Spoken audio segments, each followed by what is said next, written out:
El octavo jinete. El hombre detuvo el trote de su caballo y cerró los ojos, permitiendo que el aire puro de aquel paraje penetrase en sus pulmones. Llevaba más de 4 horas recorriendo los caminos de tierra, que delimitaban las diferentes parcelas de cultivos de la campiña de Lenares, y se sentía exhausto.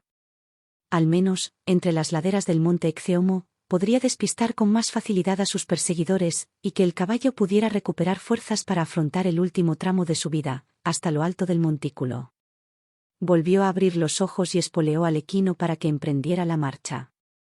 Todavía faltaban varias horas para que el sol comenzara su descenso por el oeste, y no podía detenerse más tiempo en aquel lugar, por más que los recuerdos ataran su figura a aquel espacio natural. Varias nubes habían hecho su aparición por el flanco septentrional, y una suave brisa acariciaba su espalda. Pasó junto a varios olmos y ascendió por un sendero, que tenía varias cruces a ambos lados. Mientras escuchaba el canto de unos pájaros, se percató de otro sonido que conocía bien. Demasiado bien. Se trataba de los caballeros que habían emprendido su persecución. Sus antiguos compañeros del grupo de sabios de Guadalajara. Una orden de maestros artesanos, entre los que se incluían pintores, escultores, orfebres y ebanistas, y a los que más tarde se habían unido 2 filósofos con el fin de mantener oculto un secreto milenario. Si alguien descubría la clave del misterio, la humanidad se enfrentaría a un dilema que pondría en duda los atributos y valores de los seres humanos. Ya estaba a punto de alcanzar la cúspide de la montaña, cuando se percató de que el caballo no era capaz de soportar aquel trote. Tenían que detenerse a descansar, si no quería que su fiel amigo ya no le pudiese acompañar en ninguna aventura más. Se bajó del equino de un salto, y lo agarró por las grupas para que ambos se pudieran esconder entre los árboles que cubrían aquella zona de la elevación. Después, se puso a acariciar la crin del caballo, y dejó que su mano se desplazara con suavidad por el cuerpo del animal. Si conseguía que el caballo no hiciera ni un solo movimiento, ni tampoco barruntara, podrían despistar a los perseguidores, y esperar a que anocheciera para tratar de llegar a la cumbre, y cumplir con el cometido de aquella aventura. Esconder la figura de la verdad en lo alto del monte Ecceomo, de donde no debería haberse movido nunca. Palpó con los dedos el interior de su zamarra, y se aseguró de que el ángel de mármol se mantuviera íntegro, sin que hubiera sufrido ningún daño. Detuvo las yemas de los dedos sobre sus alas y cerró los ojos durante un instante, a la vez que recordaba la primera vez que había tenido aquella figura frente a sí mismo. Fue justo tras el nacimiento de su hija, Amelia. Su pobre Amelia. La niña murió a los pocos días de ser alumbrada y su madre, Isabel, la mujer a la que había amado desde el primer momento en que se habían conocido, no pudo superar el parto y falleció entre terribles gritos de dolor, mientras su cuerpo llenaba de vida la figura de un pequeño ser. Las lágrimas empezaron a brotar de los ojos de Leandro, que ya no pudo mantenerlos cerrados. En aquel mismo monte del Ecceomo había cavado las tumbas de su mujer y su hija, y allí permanecían enterrados sus cuerpos desde hacía más de 10 años. Cuando hubo terminado de despedirse de las dos, se desplomó sobre la hierba, incapaz de seguir en pie y resquebrajado por el dolor. Tantos años después, todavía era incapaz de discernir cuántas horas pasó allí. Pero al despertar, lo primero que pudo ver fueron la cabeza y una de las alas de aquel ángel de mármol, que estaba oculto entre las briznas de hierba, que rodeaban uno de los olmos de aquel espacio en el que se hallaba. Con parsimonia, y casi arrastrando su cuerpo por la superficie, llegó hasta el olmo y cogió con cuidado aquella figura. Se trataba de una obra de arte de un valor incalculable. Además, sintió un ligero estremecimiento al notar en su piel el tacto del material con el que había sido esculpido el ángel. Era como si desde su hermetismo, deseara decirle que las almas de Isabel y Amelia, permanecían intactas en su interior. Leandro sonrió, a la vez que el llanto se había apoderado de su ser. Ya nunca más volvería a separarse de aquella figura. Aunque todavía le aguardaba una sorpresa más relacionada con el ángel. Pero eso solo lo descubriría unos meses después, cuando se convirtió en el octavo jinete. En el octavo caballero de un grupo extraordinario de guardianes. Por fin das la cara, Leandro. El silencio se interpuso entre ambos sin que ninguno de los dos fuera capaz de romperlo. Jamás pensé que fueras tú quien me acabaría traicionando. Gaspar guardó silencio durante unos segundos, atento a la reacción de Leandro. ¿Te acuerdas del día que llegaste a Guadalajara roto por el dolor, y te abrimos la puerta de nuestra casa? ¿Lo recuerdas? La organización está por encima de nosotros y tú, Leandro, has quebrantado sus cimientos al poner en riesgo su mayor secreto. ¿Cómo te has podido atrever? ¿Cómo? La voz de Gaspar había ido aumentando de intensidad según expresaba las palabras hasta llegar a pronunciar su nombre con hastío y un tono de voz extremadamente grave. Sin embargo, Leandro se mantuvo inerte, sin atreverse a realizar ni un solo gesto. En sus pupilas se perfiló un destello de nimiedad. ¿Quién era él para haber sido capaz de extraer el ángel de plata del baúl de los 20 candados? Ese ángel simbolizaba la verdad y la vida y solo mientras estuviera protegido, podría el ser humano conservar su identidad. Pero Leandro sabía que la única forma de devolver la vida a su mujer y a su hija, era juntando al ángel de mármol, que había hallado al dar sepultura a su familia, con el ángel de plata. Y, además, debía ocultarlos en lo alto del monte Ecceomo para siempre. En un lugar en el que nadie fuera capaz de encontrarlos. Solo de esa manera podría disfrutar de una existencia plena junto a las mujeres de su vida. ¿Acaso piensas que es posible que vuelvan a vivir? ¿Por un anhelo de tu corazón vas a poner en riesgo el destino y el futuro de la humanidad? No hace falta que te diga lo que podría ocurrir en caso de que el ángel de plata termine en posesión de la persona equivocada. Leandro notó cómo sus labios empezaban a temblar, a la vez que sus dientes chirriaban unos con otros. Debía mantenerse íntegro si quería salir con bien de aquel trance, pero a la vez el magnetismo de Gaspar volvía a adueñarse de su conciencia. Sabía que su amigo tenía razón, pero él solo deseaba volver a estar junto a Amelia. Los dos hombres se quedaron mirando fijamente, hasta que Leandro empezó a correr. Sabía que disponía de unos segundos para llegar a lo alto del monte, y unir las figuras de los dos ángeles, antes de que Gaspar se abalanzara sobre él. ¿Sería capaz de lograrlo? Justo en el momento en el que notó el cuerpo de Gaspar apoyándose sobre el suyo, sus manos lograron asir las dos figuras de los ángeles, y unirlas en un solo punto, del cual emergió un potente haz de luz blanca. ¿Qué has hecho, Leandro? ¿Cómo has podido? Ya nada volverá a ser igual. Mientras el cielo de Alcalá de Henares se iluminaba por completo, los dos hombres empezaron a rodar por el suelo, enganchados uno en el otro, hasta que chocaron contra el tronco de uno de los árboles, del pico del monte Ecceomo. De repente, dos figuras de luz, la de una mujer y la de una niña, se proyectaron en el cielo. ¿Qué es eso? ¿Cómo es posible?, exclamó Gaspar, a la vez que trataba de ponerse de pie y con un fuerte dolor recorriendo su costado. Leandro, mientras tanto, permanecía tumbado en el suelo, con la cabeza ligeramente ladeada y los ojos cerrados. Un hilillo de sangre emanaba de sus labios. Leandro, Leandro. ¿Te encuentras bien? Gaspar se mantuvo en silencio, incapaz de articular ningún gesto, ni de apartar la mirada de las figuras de Isabel y Amelia. Madre e hija irradiaban esplendor y belleza, y por un instante, recreó en su mente el primer momento en el que había visto juntos a Leandro y a su esposa. Se trataba de una mañana soleada de abril, y la pareja mostraba sus pasos sobre las baldosas de la acera de la calle ancha. Había algo especial en ellos. Su forma de mirarse, la manera en la que llevaban agarradas las manos y la sinceridad que se reflejaba en sus sonrisas. Se notaba que se querían y que entre ellos habían aprendido a trazar la forma del cariño. Pero, por encima de ello, había algo que le atraía del joven. Sus pasos denotaban seguridad y confianza en sí mismo. Y, ante todo, determinación. Era la persona que necesitaban para completar el grupo de los caballeros y sabios de Guadalajara. El octavo jinete. Pero para que pudiera formar parte del grupo y ser considerado un miembro más de la orden, ella tendría que desaparecer para siempre. Solo aquellos hombres puros y leales a la causa podrían portar el estandarte de la organización, y conocer el verdadero secreto que daba sentido a sus acciones. Sin embargo, justo antes de girar por la calle Bordadores y alejarse de la pareja, Gaspar se percató de un detalle que le había pasado inadvertido hasta aquel instante.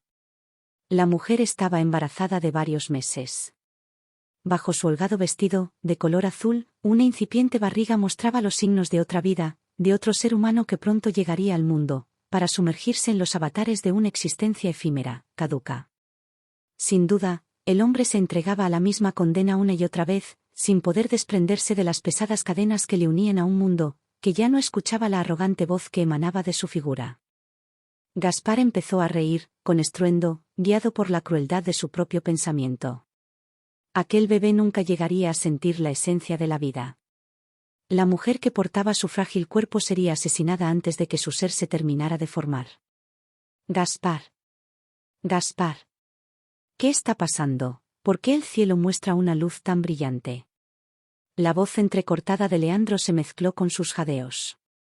Ayúdame, Gaspar. Ayúdame. Gaspar se quedó mirando a Leandro, impávido. Había llegado a admirar al hombre que yacía herido en el suelo, pero en ese momento solamente sentía rencor. ¿Cómo podía ayudar a la persona que acababa de romper el equilibrio del mundo? ¿Y por qué habría de hacerlo, Leandro? ¿Por qué? Leandro, Leandro. Por fin, has hablado. Mira hacia arriba. Tu hija está deseando ver la luz que emana de tus ojos. Isabel, ¿eres tú quien ha pronunciado esas palabras? Dime de verdad que eres tú.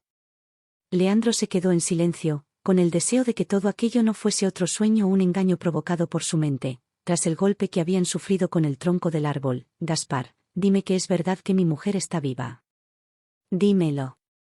Según había pronunciado estas palabras, el tono de su voz había ido en aumento, hasta que su última palabra se convirtió en un grito. Sin embargo, Gaspar permanecía callado y sin moverse. La luz que provenía de las figuras de las dos mujeres entorpecía su visión. Pero no pensaba amilanarse ante la imagen que cubría el cielo. Es más, se acercó hasta Leandro y le susurró al oído unas palabras impregnadas de odio y maldad. Jamás podrás recuperar a tu mujer y a tu hija, Leandro. Jamás. Yo maté a tu mujer con el veneno de la vieja de la calle Madrid, para que pudieras ingresar en la orden y convertirte en el octavo jinete, y así me lo has acabado pagando. Has desvelado el secreto que llevaba siendo custodiado desde hace varios milenios. Después, las piernas de Gaspar empezaron a golpear el maltrecho cuerpo de Leandro, que se retorcía una y otra vez con cada patada. La sangre empezó a brotar de sus labios y de su nariz, a la vez que notaba cómo el dolor se extendía por su cuerpo. Las gotas de saliva de Gaspar caían sobre su rostro, mientras sus ojos se iban cerrando y la consciencia iba alejándose de su ser. Pronto estaría muerto.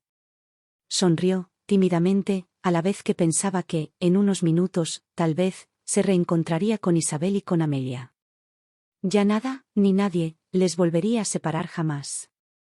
Pero cuando estaba a punto de morir, dos luces blancas le envolvieron y dos voces llenas de cariño le dotaron de vida. Todavía no ha llegado tu momento, Leandro. Tienes que honrar nuestra memoria y dejar que nuestro recuerdo viva en tu corazón. Y nosotras te cuidaremos desde el cielo. Después de escuchar estas palabras, Leandro empezó a abrir los ojos, lentamente. Tardó varios segundos en reconocer dónde se encontraba, hasta que logró distinguir el contorno de la cima del monte Ecceomo. Mientras terminaba de erguirse, doblando con dolor las piernas hasta ponerse en cuclillas, oteó con la mirada alrededor en busca de Gaspar. Pero allí no había nadie. Tan solo silencio. Y la sangre que había brotado de su cuerpo. Una luz potente y extremadamente blanca envolvió su figura, provocando que sus ojos se cerraran al momento. Leandro sintió como su cuerpo se elevaba por encima del suelo, liviano, igual que si fuera mecido por una brizna de viento. Empezó a girar sobre sí mismo, trazando círculos en torno a su figura. Primero despacio, pero según iba incrementando su distancia con el suelo, los giros comenzaron a ser más bruscos. Leandro intentó abrir los ojos en varias ocasiones, pero no pudo. La propia tensión de los giros impedía el movimiento de sus párpados. Cuando ya pensaba que su cuerpo no iba a poder soportar más tiempo aquellas vueltas, la luz que lo envolvió dejó de proyectarse a su alrededor, y su ser se detuvo sobre el vacío, a cientos de metros de altura sobre el suelo. Leandro, mírame. La voz de Isabel sonó cándida y llena de armonía. Estoy aquí. Frente a ti. Y siempre lo estaré. Después, posó sus labios sobre la frente de su marido, a la vez que en el rostro de Leandro se perfilaba un gesto de sorpresa y de amor. Los iris de sus ojos, después de haberlos abierto, se adornaron con el brillo dorado de la imagen de Isabel. Isabel, Isabel. ¿De verdad eres tú? Leandro se mantuvo en silencio unos segundos antes de seguir hablando. Sí. Ahora lo sé. Estás viva. Solo quiero que sepas que te quiero mucho. Y que todos estos años he estado buscando el momento para lograr juntar los ángeles y estar junto a ti y junto a Amelia. Lo sé, Leandro. Lo sé. Y ahora. Ahora te convertiré en un punto de luz para que nunca más tengas que volver a vivir separado de nosotras. Al principio sentirás dolor, pero durará poco. Y después, ya serás parte de la nada, y a la vez, lo serás todo en el plano de la realidad en que nos hallamos nosotras. Entonces, ¿nunca habéis llegado a morir? Inquirió, confundido, Leandro. Ahora lo comprenderás. La respuesta de Isabel dejó todavía más perplejo a Leandro, que permanecía de pie a cientos de metros del suelo, sumido en una especie de nube protectora. Sin embargo, su inquietud remitió en el momento en que notó los labios de su mujer posándose sobre su mejilla. Un beso suave y lleno de ternura. El sutil y efímero beso de la muerte. Al instante, todo se volvió oscuro, mientras Leandro se percataba de que su cuerpo había comenzado a convertirse en un punto blanco, que se iba expandiendo por el cielo. ¿Significaba aquello que su ser ya formaba parte de la lista que la muerte redactaba cada día? Ya casi has pasado a este plano, Leandro. Pronto estarás con nosotras. Leandro notó cómo su cuerpo se había ido volviendo cada vez más liviano, hasta dejar de notar su ser. Si aquello significaba estar muerto, se sentía agradecido por haber dejado atrás el peso de una existencia llena de dificultades y de dolor, y más desde la muerte de su esposa y de su hija. Pensó que debía haberse convertido en un punto en blanco en toda su totalidad. De pronto, se percató de que Isabel y Amelia le habían rodeado y que acababan de abrir sus brazos, para volver a sentirse unidos, después de todos aquellos años separados. Sin embargo, Isabel le habló con rotundidad y mirándole a los ojos, ante el asombro de Leandro por lo que estaba escuchando. Leandro, ahora que ya estás junto a nosotras, has de saber que la muerte no significa que desaparezcamos de la realidad en la que hemos estado vivos. Nos convertimos en objetos, nos metemos en el cuerpo de otros seres o bien dejamos que nuestras figuras y nuestras almas sean llevadas por el viento de un lugar a otro, para llenar de esperanza los pensamientos de los que cada día siguen abriendo los ojos, sin saber que la muerte es parte de la existencia que emprendimos al nacer, y que no es el final que siempre nos han hecho dar por válido. En verdad, al morir, nada se termina y todo continúa, pero de una manera distinta a nuestro paso por la tierra como seres humanos. Nosotras fuimos destinadas a formar parte de las dos figuras de los ángeles que has tenido que unir para volver a estar con nosotras. Y tú, a partir de ahora, también serás un ángel de plata, que permanecerás para siempre en lo alto de este monte Ecceomo, y desde aquí, protegerás las vidas de todos los habitantes de Alcalá de Henares, al igual que serás testigo del crecimiento de la ciudad. Y lo mejor, es que ya nadie te podrá volver a separar de nosotras. Tras estas palabras pronunciadas por su mujer, Leandro se transformó en un bello y majestuoso ángel de plata, que, a día de hoy, con su talle de 2 metros, sigue contemplando, impávido, el devenir de la ciudad de las letras, llamada de tal manera por su hijo más ilustre, don Miguel de Cervantes Saavedra. Pero, por encima de ello, Alcalá de Henares siempre será recordada como la Villa de los Tres Ángeles. Aunque para algunos, el ángel de plata del Ecceomo jamás dejará de ser el octavo jinete, del grupo de los caballeros y sabios de Guadalajara.